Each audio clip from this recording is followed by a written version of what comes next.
This week for my service project, I went to the in-community lunch because I really feel a connection with the people there, I guess you could say. And it's just a good experience because it's discovering the community that I live in, but just a different part of town, and it's so close to home. And I just really like it. But this time, I worked with the children. I met some great kids that lived in the neighborhood. One was Jason, the other was Jose, and I forgot the little girl's name, but it was something I've never heard, and it was really unique, and it was beautiful. But we made just, things out of paper. They had the choice to make an octopus or a jellyfish or a snake, and they all made jellyfish and octopus. Snake was pretty difficult. I did the example, and it took me some time. And while I was volunteering with the children, I also met a schizophrenic named Philip. And it was probably the most interesting thing I've ever seen. And it really showed me that people are different no matter where you go. And at first it scared me because he was throwing out gang signs with his hands, and he was talking about killing people. He was rubbing his blood everywhere, and it was honestly scary.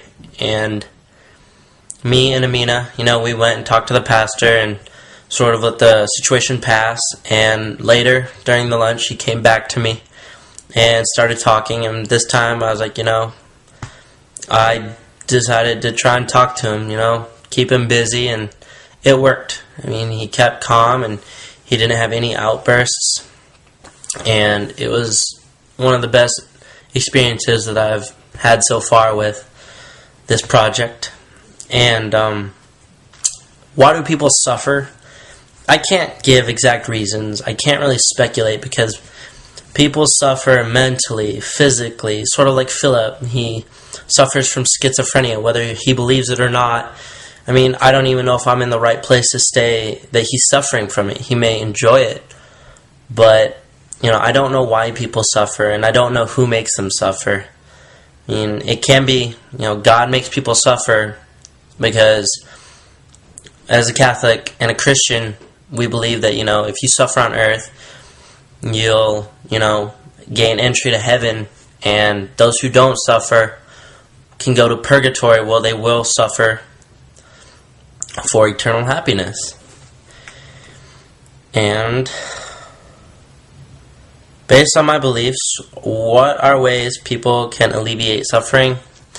Praying is a huge one in the Christian faith. It's you pray for others, you pray for yourself, you just pray to God and Jesus. And that's how people deal with suffering in the Christian faith. And for people that believe in it and do it, they believe that it works, and in some cases it does. Even I myself have prayed, and I felt, maybe, like I had been alleviated of my suffering, and it felt good.